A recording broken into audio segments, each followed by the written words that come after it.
in the previous session, we have to discuss various types of operating systems like batch operating systems, multi-programming, time sharing, and multi-processor operating systems.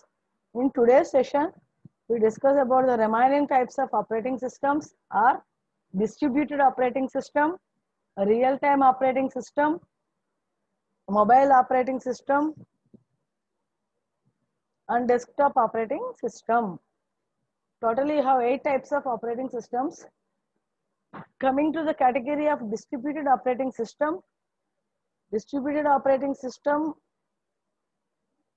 in this system, all the autonomous collection of computers are connected to the network independently. Means every computer has its own local memory and its CPU. Likewise, any number of clients can be connected to a server. That type of system you are call it as distributed operating system.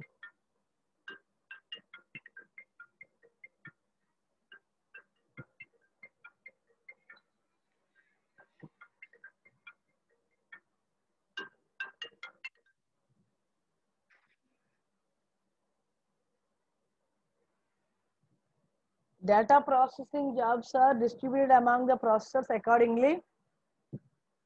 Mainly in our lab, you have 30 to 60 clients are there and one server will be there. You are connecting to that client, all the 60 clients to that particular server. That is called as a distributed operating system. These are referred as loosely coupled systems because there is no entire memory, only local memory will be available. That memory and processor for each and every computer system will have. Hence, they are called as a loosely coupled operating system. The main advantages of distributed systems are resource sharing is possible, communication, reliability, fast response, and computational speed. If you want the quick results, you have to use distributed operating system. That means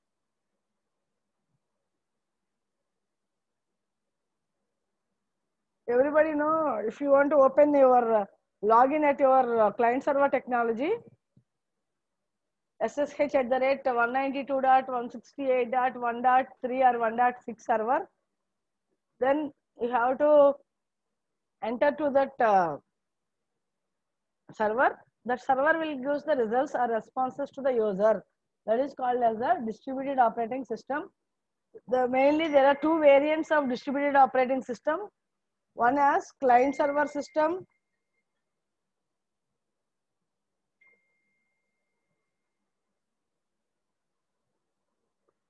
Mainly client server system and peer-to-peer system. Coming to the category of client server system, it is a centralized system, acts as a server. One system acts as a server, and remaining all the computers connected to that system will be called as a clients. We have connected through the network, either internet.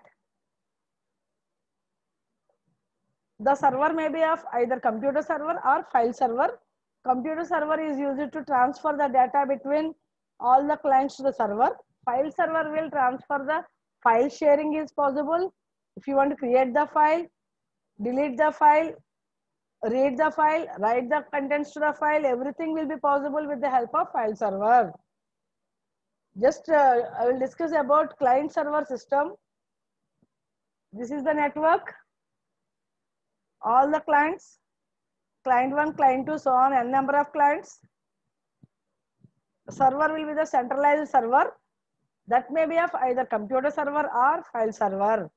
Computer server provides an interface to which clients can send the request to perform an action. For example, the client wants to execute any particular command that will interact with the server. The client will send the request to that particular server. The server will consider that request forwarded by the client and process that particular request, and finally it gives the response to the client by means of the results. The output will be forwarded to the client again. That is the main functionality of your computer server. Coming to the second category of file server, it provides a file system interface where clients can create, update, read and delete the files. Means all the operations should be normally done by means of the files. If you want to create a file or update the file or read the contents from the file, if you want to, if you do not require that particular file, if you want to delete the file, everything will be possible with the file server. The main advantages of client server technology is resource sharing is possible, high computational speed.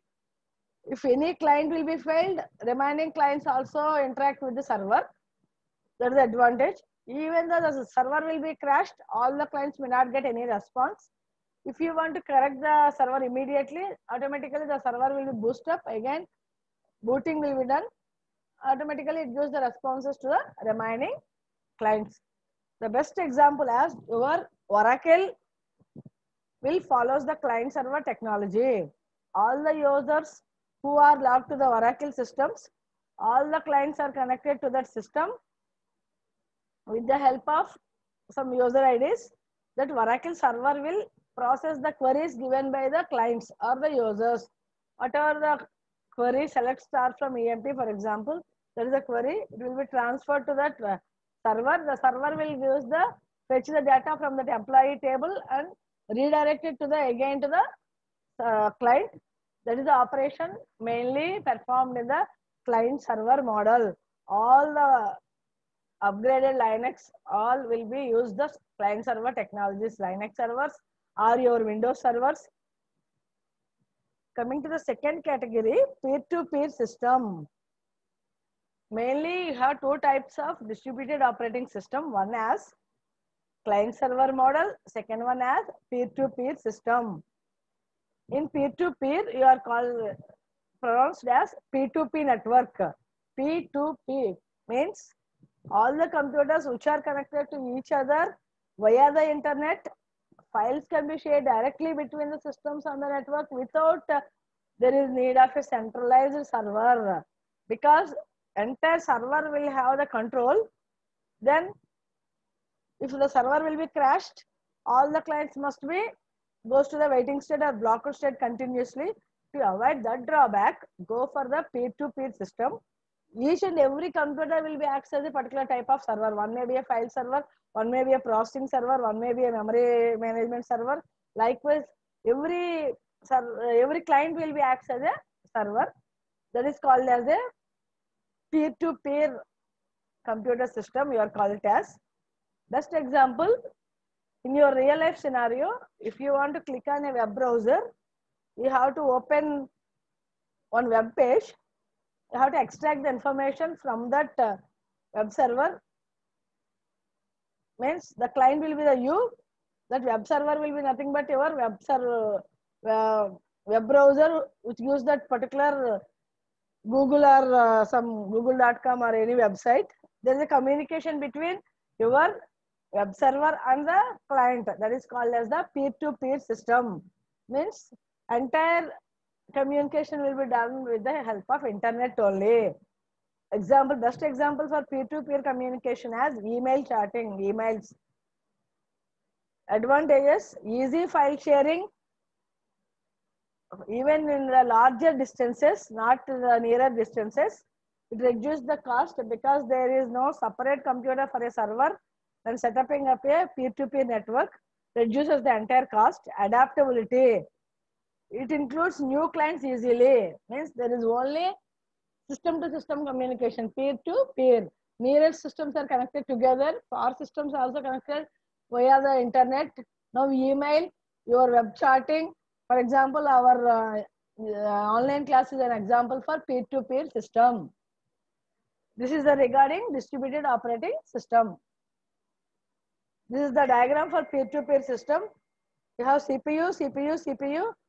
Entire memory will be the shared memory. This memory is shared along with the network.